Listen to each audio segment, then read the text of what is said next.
Елбасымыз Нұрсұлтан Әбішұлы Назарбаевтың Түркістан облысы болып аталуына қол қойып, ресми түрде жариялағаннан бері 2 жылдан астам уақыт өтті.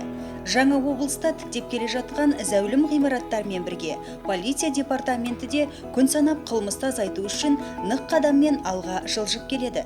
Білікті қызметкерлердің қажыр қайраты мен тәртіп сақшыларының толымды тәжірибесінің нәтижесінде бүгінгі күнге дейін атқарылған істер ауқымды. Ендеше ел алдында есеп берейік. Адам өміріне төнген қауіпті ысыра тұрып, адамдарға қол ұшын созған, осылайша полиция қызметінің абыройын көтеріп жүрген қарапайым қызметкерлер аз емес. Өйткені полиция үшін адамның өмірі басты орында. Ол басқаларға жаны жомарт, жанашыр, қауіп төнгенде құтқарушы батыр. Осы сәтте суға батқан 12 жасар баланы құтқарған жетісайлық Марат Нұрымбетовтың көпке үлгі болған ісі әлі де көпшіліктің көз алдында. Марат бала суға батты деген хабарламаны ести сала, 3 минут ішінде оқиға болған жерге барып, оқушының жанын аман алып қалды. Оның ерлігін сол маңда жүрген тұрғындар телефонға түсіріп алып, желіге жарыса жариялады. Бүгінде ерлік еленіп, ердің кеудесіне медаль тағылды. Түркістандық тәртіп сақшылары облыстың бас полиция генерал-майоры Қайрат Дәлібековтің басшылығымен қылмыстық ахуалды тұрақтандыру үшін бар күш-жігерлерін салды. Облысымыздың тұрғындарына полиция қызметкерлерін қауіпсіз әрі сақшылардың көмегін қол жетімді ету, сапаға мән беріліп, қылмыстың алдын алу жағын бақылауда ұстаудамыз. Бірқатар басқарма бөлімдердің басшылары ауыстырылды. Тәжірибелі жас полицейлер жұмысқа тартылуда. Соның нәтижесінде ағымдағы жылдың 9 айында облысымызда қылмыс саны 26,6%-ға азайды. Өткен 2019 жылы 6393 болса, 2020 жылы 4694-ке түсті. Бөтеннің мүлкін ұрлау 2789-дан 1387-ге, тонау 113-тен 47-ге, пәтер ұрлығы 870-тен 347-ге азайды. 16 наурыз. Дәл осы күннің тарихи күн болып қаларын ешкім білген жоқ. Өйткені осы датадан бастап әлемді жайлап келе жатқан індеттің елімізде таралмауы үшін төтенше жағдай жарияланды. Осы тұста елге қауіп төнсе, алдыңғы шепте қызмет ететін полицейлер тағы да жұмыс ауқымын күшейтті. Облысқа блокбекеттер қойылып, күшейтілген режимге көштік. Блокпосттарда қызметкерлеріміз кірпік ілместен азаматтардың қауіпсіздігін күзетті. Саулық үшін сын сағаттарды жеңіп шығуға барымызды салдық. Облыс бойынша 60-тан астам блокпост қойылып, індет ошақтары қатаң қадағаланды. Ел болып індетпен күресіп жатқан шақта көктемнің соңғы айында облысымыз бастан тағы бір ауыр кезеңді кешті. Мақтааралда су тасқыны болып, қарапайым халық әбігерге түсті.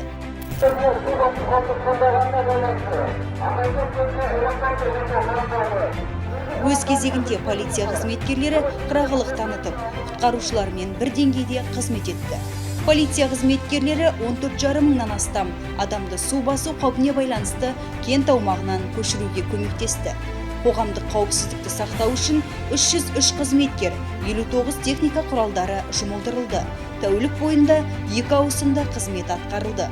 Адамдардың үйлерінде қалып кетпеу үшін әрбір үйлерді аралап шығып, көшеде патрульдер жұмыстарын жүргізді. Осы сәтте халықтың алғысын алғандар да аз болмады.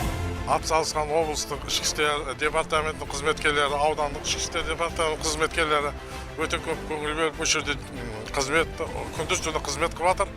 Сол жігіттерге рахметімізді айтамыз. Әйтеуір халыққа іште қалып кеткендерін, малын, мүлкін, басқасын әрекет жасап, көмектесіп жатыр. Өте көп рахмет. Ояқтан, бұяқтан балық аулап, басқа бір пайда көш келгендердің бәріне тосқауыл болып, бізге қорған болып жатыр. Рахмет. Облыс полицейлерінен бөлек, ішкі істер органдарының ардагерлері жұдырықтай жұмылып материалдық көмекті көрсетті. Мемлекеттік туымызды да қастерлеп, судың ішінен алып шыққан патриот қызметкерлеріміз де болды. Иә, осыдан соң Төле биде де тасқын су болды. Мойымадық, оған да қарсы тұрдық. Қырағы қызметкерлер мен қылмыстың сан түрі өз мерзімінде ашылды. Тиісінше қылмыскерлер құрықталып, нәтижесінде кінәлілер заң алдында тізе бүкті. Шардарадан 10 адамнан тұратын ұйымдасқан қылмыстық топты құрықтадық. Олар 13 қайықпен арам ойын іске асырып, 8 миллионнан астам сомаға шығын келтірді. Айғақты зат ретінде 425 келі балық пен калибрлі оқтар алынды. Сондай-ақ 3 жыл бойы мал ұрлаумен айналысқан 6 адамнан тұратын ұйымдасқан қылмыстық топты ұстадық. Әккі қылмыскерлер қарапайым халыққа 70 миллионнан астам теңге шығын келтірген. Барымташылардан 19 жылқы мен 9 сиыр тәркіленді. Мал басы заңды иелеріне қайтарылды. Бүгінгі күнге дейін жәбірленушілерге жапа шектірген 18 қылмыстық топты қолға түсірдік. Көп ұзамай ауыл тұрғындарының 125 жылқысы мен 30 бас ірі қара малын ұрлаған ұрылар ұсталды. Олар 2017-2020 жылдар аралығында 19 мал ұрлығын жасаған. Тәртіп сақшылары 18 бас жылқы мен 9 сиыр табылып, заңды иелеріне қайтарды. Өз кезегінде алғыс айтып, полиция жұмысына көңілі толған адамдардың саны күн санап артуда. Осындай жүйелі жұмыстардың нәтижесінде мал ұрлығы күрт азайды, яғни 78,9%-ға, 470-тен 99-ға төмендеді. Полициялар телефонмен хабарласып, малыңыз табылды деп шейін сұрады. Құда қаласа осы полицияларға рахмет. Осы ұрыларды тауып беріп жатыр. Айғырды белгісіз адамдар ұрлап кеткен болатын. Бұл жөнінде Төле би ауданына полиция бөліміне шағымданған болатынбыз. Сол кісілердің нәтижесі айғырымыз табылып, арамызға келді. Рахмет айтамыз полиция қызметкерлеріне, еңбектеріне табыс, үлкен жетістіктеріне жете берсін. Жақында есірткінің ірі партиясын тасымалдаған күдіктілер құрықталды. Олар Нұр-Сұлтан қаласы мен Жамбыл облысының тұрғындары бола тұра 700 келі есірткіні біздің облыс арқылы келесі облысқа тасымалдамақшы болған.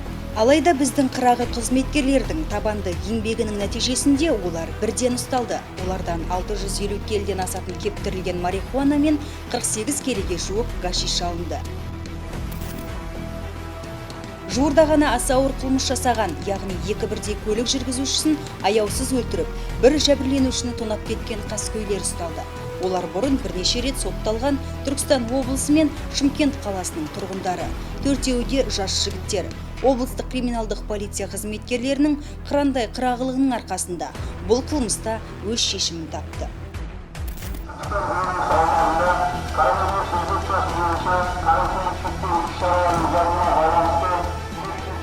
Карантин талаптарын елемегендерге заңға сәйкес құжаттар СЕС-ке жолданып, жауапты мекемемен айыппұлдар салынды. Яғни бүгінгі күнге дейін СЕС-ке 1119 іс құжат жолданды. Осы орайда сақшылар бетперде тарату, тұрмысы төмен немесе жалғыз басты және көп балалы аналарға, отбасыларға өз қаражаттарынан қаржы жинақтап, материалдық тұрғыдан да көмектер көрсетілді. Сонымен қатар қайырымдылық шараларын өткізуде мықтап қолға алынды. Күнбе-күн көз алдымызда індеттен жан тәсілім етіп жатқандар саны артты. Президентімізбен карантин шаралары қайта күшейтілді. Өз кезегінде бұл біздің індеттен қорғануымызға арналған шаралар бетперделік режим мен арақашықтықты сақтау және аса қажет болмағанда сыртқа үйден мүлде шықпау бекітілді. Алайда басты мақсат айыппұл салуға құжат жинау емес, тәртіп сақшысы үшін адамдардың заңға бағынуы. Ал өз кезегінде заң мемлекет пен адамдардың мүддесі үшін қызмет етеді.